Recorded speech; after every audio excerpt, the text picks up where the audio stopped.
Saudi আরবগামী ফ্লাইটসহ বিভিন্ন গন্তব্যে বিমান ভাড়া ৭৫% পর্যন্ত কমেছে। আটাবের এমন দাবিতে সাময়িক সুখবর এবং আইওয়াশ বলে মন্তব্য করেছেন বিশেষজ্ঞ ও এয়ারলাইন্স সংশ্লিষ্টরা। তারা বলছেন, এয়ার টিকেটের গ্রুপ বুকিং, সিন্ডিকেট ও ন্যায্য মূল্য বৃদ্ধি ঠেকাতে সরকারের টাস্কফোর্স গঠন ভালো উদ্যোগ। নিয়মিত মনিটরিং করা হলে এর সুফল পাওয়া যাবে। তবে সরকারি পদক্ষেপের কারণে ভাড়া ৭৫% পর্যন্ত কমেছে এটি সঠিক নয়। কারণ ওমরার ভিসা না পাওয়া এবং ঈদে বাংলাদেশ থেকে বিদেশে যাওয়ার টিকিটের চাহিদা না থাকায় ভাড়া কমেছে।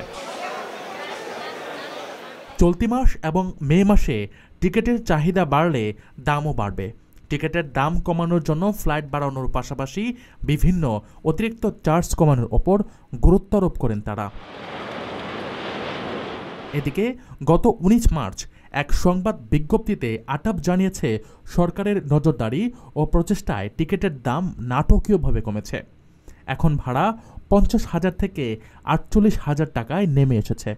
এমনকি কয়েকটি এয়ারলাইন্স ঢাকা থেকে দাম্মাম ও রিয়াদের মতো রুটে টিকিট ভাড়া কমিয়ে ৩৫,০০০ টাকায় দিচ্ছে।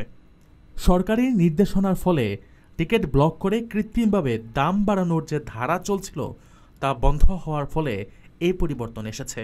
এ বিষয়ে এভিয়েশন বিশেষজ্ঞ ও বিমান পরিচালনা বোর্ডের সাবেক সদস্য কাজী ওয়াহিদুল আলম গণমাধ্যমকে বলেন, সরকারি হস্তক্ষেপের কারণে বিমান ভাড়া কমেছে এটি ভুয়া খবর। ওমরার জন্য সৌদির ভিসা পাওয়া যায়নি। যারা টিকিট কেটেছে তারা ফেরত দিয়েছে, চাহিদা ছিল না। ঈদের আগে বাংলাদেশ থেকে যাওয়ার সংখ্যা ছিল খুবই কম। পৃথিবীর বিভিন্ন দেশ থেকে ঈদ উদযাপন করতে আসা যাত্রীর সংখ্যা ছিল বেশি। চাহিদা না থাকায় টিকিটের দাম কমেছে। অথচ আটাপ এটিকে সরকারের সিন্ডিকেট ভেঙে দেওয়ার কারণে হয়েছে বলে দাবি করছে। এপ্রিল মে মাসে এই ভাড়া বেড়ে যাবে। তিনি দাবি করেন, এর ফলে পুরো মার্কেট বিদেশিদের হাতে চলে যাবে।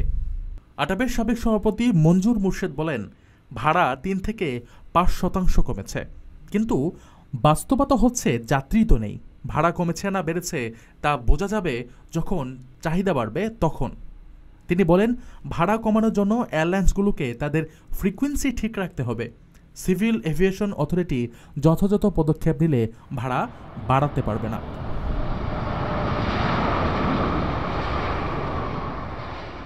রেমিটেন্স যোদ্ধাদের ঢাকায় বিশেষ ছাড়ে রেডি ফ্ল্যাট দিচ্ছে শতভাগ বিশ্বস্ত ও নির্ভরযোগ্য প্রতিষ্ঠান প্রবাসীর সিটি।